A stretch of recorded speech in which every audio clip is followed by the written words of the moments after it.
look so regal, so proud. You're pancakking.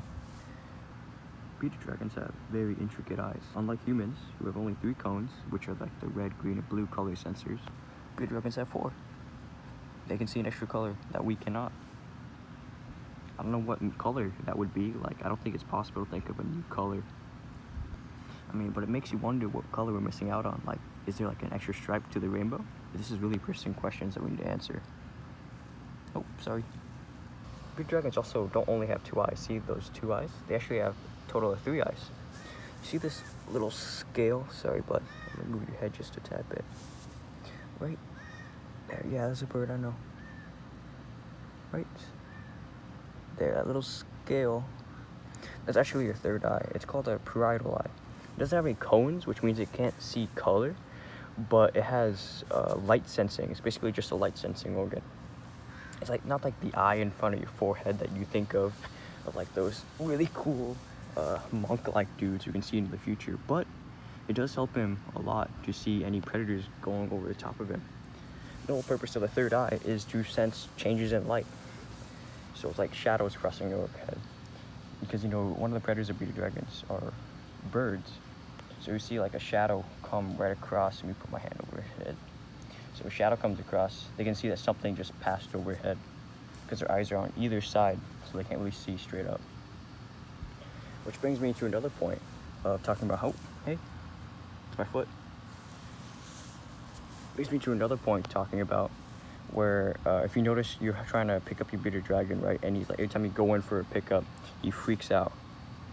Something that it might be though is that when if you go directly overhead, it causes a shadow to cast over his head or her head, and by the parietal eye seeing a change of light, they freak out. Like, oh my god, there's something coming right overhead trying to try to eat them, so they freak out. Something you could do though, if they're, you know, having problems being picked up, is coming from the side so we can see you. Like, oh, you see a bird up there? So just pick them up from the side, make sure they can see you the whole time, make sure they don't freak out as much then. Just something to keep in mind. Beardie dragons have very funky ways to keep their eyes clean. So you notice how they have, you know, little claws. They can't exactly like just rub their eyes with their claw, and I don't think you can even like get that high. Yeah, can it? No, it cannot. So how do they get stuff that's in their eyes out of their eyes? Oh, you getting a little too hot?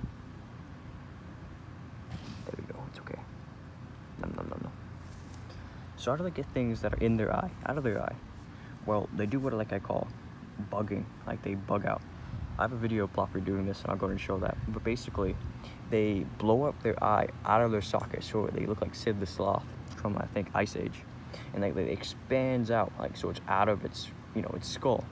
It does this to loosen up the skin around its eyes to help, you know, move something out. So instead of just rubbing its face against the ground, right, Plopper? Instead of just rubbing its face, it might get stuck more. What you can do is blow up the eye, loosen up the skin, loosen up whatever's in there, easier to come out, and then they can rub it on the ground. Mind you, if you see your beardie dragon popping out its eye, do not touch it, right? Just enjoy the really weird looking spectacle of a bug-eyed lizard. You can see this, they do this a lot when they're shedding, which is how I got Plopper doing it, because he was shedding his eye. Right, Plopper? He's still kind of shedding a little bit. See his little face, his lip, yeah. Okay, so that's all for this week. Hope you guys enjoyed that. Make sure to subscribe for more. I think next week I'm going to talk about diet, food for beardie dragons, and like stuff they can eat, stuff they can't eat, and nutrition, which is very important for this species. But if you want to hear more about me and Plopper, feel free to subscribe. I think the second week after we talk about nutrition, we answer questions. It doesn't have to be beardie dragon related. It can be something dumb like, how's the garden going? It's going better. Why is the grass dead? I don't know. And why is Plopper so cute? Really pressing questions we must answer ourselves. Okay, Plopper says bye. Bye. Okay, let's go, bud.